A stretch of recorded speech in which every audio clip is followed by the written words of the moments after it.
If you're trying to figure out the right time to start Social Security, you're not alone. This is one of the most important retirement decisions that you'll ever make, and one of the most misunderstood. We're not talking about complicated formulas or advanced financial simulations here. Instead, we're going to approach this decision using practical tools like annuities, life insurance, and long-term care coverage, because these are the things that can support your Social Security strategy and protect your overall retirement plan. So, in this video, we're going to walk through the pros and cons of claiming Social Security at age 62, 67, and 70. And just as importantly, we'll talk about how these decisions fit into the bigger picture of retirement. Because Social Security isn't a standalone system. It interacts with everything else: your portfolio, your insurance coverage, your health, and your goals. So let's start with some Social Security basics. First, your benefit is calculated using your highest 35 years of inflation-adjusted earnings. This information is plugged into a formula to determine your primary insurance amount. That's the monthly benefit you're eligible to receive at your full retirement age, which is typically between 66 and 67, depending on your birth year. If you have fewer than 35 years of earnings, Social Security will include zeros in your record, which pulls your benefit down. That's why it's important to know whether continuing to work could replace lower earning years and improve your final benefit. Second, claiming before your full retirement age reduces your benefit. For example, if your full retirement age is 67 and you claim at 62, you'll receive only 70% of your primary insurance amount, and that reduction is permanent. The reduction is calculated monthly, so even starting at 64 instead of 62 makes a meaningful difference. The reduction is 6.67% for each of the first 3 years early and 5% per year for years beyond that. Third, delaying past your full retirement age increases your benefit through delayed retirement credits, 8% per year, or about 2/3 of 1% per month until age 70. That means if your PIA is $3,000 at age 67, waiting until 70 would increase your benefit to $3,720 per month. That's a significant difference, especially when you consider it's guaranteed, adjusted for inflation, and lasts as long as you do. Now, let's dig into specific claiming ages, starting with age 62. The most obvious benefit of claiming early is access to cash flow. If you need income immediately or want to preserve your investment portfolio during a down market, Social Security can help you do that starting the month you turn 62. This could be especially helpful if you're retiring early, dealing with any health issues, or simply want to slow down and enjoy life while you're younger. That said, the downside is steep. A 30% reduction in your benefit can significantly impact your long-term income, and that lower check will follow you for the rest of your life. Not only that, but if you're married and you are the higher earner, that lower benefit also becomes the survivor benefit your spouse would inherit if you pass away first.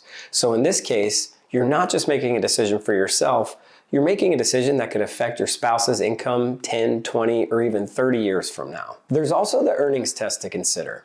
If you're still working and claim before your full retirement age, Social Security will withhold $1 for every $2 you earn over $23,400 in 2025. This isn't a tax, it just reduces your benefit temporarily. But it can still affect your short-term cash flow. And importantly, this limit only applies to earned income, not investment withdrawals, or pensions, or annuities. Another consideration is whether you've completed 35 strong earnings years. If you're in your peak earning years at 62, and you stop working, you may be locking in some lower income years that drag down your overall benefit. If you work a few more years, you could replace those low earning years with higher ones, which can increase your benefit permanently. This is also where an annuity can play a powerful supporting role. If you're set on collecting early but don't want to reduce your monthly income too much, a lifetime annuity can help bridge that gap.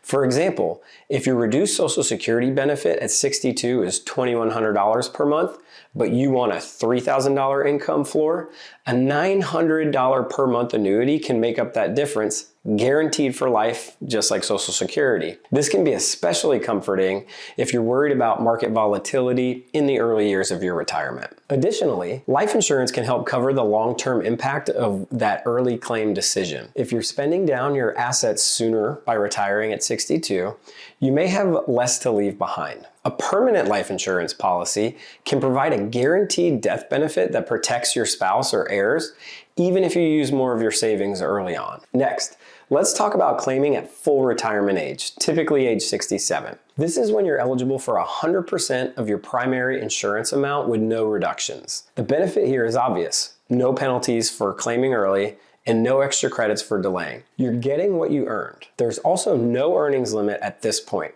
So if you want to keep working, your Social Security check won't be reduced based on your income. Another big win at 67 is tax efficiency. Social Security income is taxed differently than an IRA or 401k withdrawal. Only up to 85% of it is included in your taxable income, and most states don't tax it at all. So compared to pulling an extra $1,000 from a traditional IRA, a $1,000 Social Security check often results in a lower tax bill. That means more after-tax income with less portfolio drawdown. At 67, you also have a clearer view of your health and lifestyle needs, which means this is an ideal time to evaluate long-term care insurance. If you're healthy and eligible, locking in a policy now can protect your Social Security income from being overwhelmed by future care costs. A hybrid life/long-term care policy can even combine protection and legacy in one product, allowing you to preserve your income while still leaving something behind for your family. Now, let's talk about delaying all the way to age 70. And this is where the strategy really shines. By waiting until 70, you receive the maximum possible Social Security benefit. If your full retirement age benefit is $3,000, waiting until 70 would give you $3,720 per month. That's a 24% increase that lasts for the rest of your life, and it's inflation adjusted, guaranteed, and immune to market performance. But the value goes beyond just bigger numbers. When you delay it to 70, you're creating a stronger foundation for your retirement plan. You're reducing your reliance on investments and building a more predictable income stream. You're also giving your spouse a higher survivor benefit if you pass away first. Most importantly, by maximizing your benefit at age 70, you minimize the severity of failure in your financial plan. Let's say your Social Security check is $4,000 at age 70, and you want to spend $4,200. If your investments perform poorly and your portfolio shrinks, you only face a $200 monthly gap.